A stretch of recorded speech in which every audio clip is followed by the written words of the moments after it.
Tu veux une peinture candy réussie, bien profonde et brillante. Attention, beaucoup font des erreurs et ratent le rendu.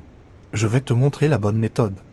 La peinture candy, c'est un système en plusieurs couches. Première couche, base métallique argent, or ou autre, selon l'effet voulu. Là, j'applique un fond gris opaque pour pas gaspiller beaucoup de peinture métallisée. Première couche de base métallisée, j'ai choisi le gris métallisé cassé de chez Peugeot. Placement du métal.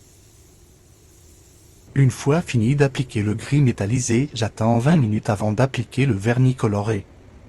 Comme vous pouvez l'observer, il s'agit d'un rouge candy. Il est important de noter qu'il s'agit d'une encre concentrée, pouvant être mélangée avec du vernis ou de la peinture à solvant. En fonction de la quantité de vernis utilisé, j'ajoute 10% d'encre candy. Attention à bien doser, plus tu mets de candy, plus la teinte sera foncée, mais trop chargée égale risque de tache. Regarde bien, je garde une distance constante et un mouvement fluide. Je croise mes passes pour un effet uniforme. Erreur à éviter, ne jamais faire un passage trop lent ou trop chargé, sinon des taches. Après avoir appliqué ma première couche, j'attends 10 minutes avant d'appliquer une deuxième couche pour obtenir le rendu souhaité.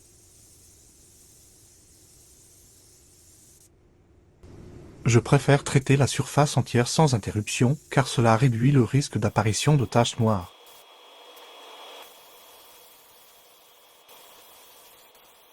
Une fois satisfait de l'intensité du candy, applique une couche de vernis pur pour sceller et protéger la couleur.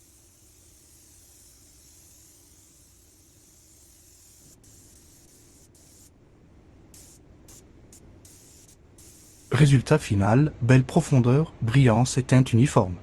Alors, tu préfères cette technique ou l'application classique en troisième couche?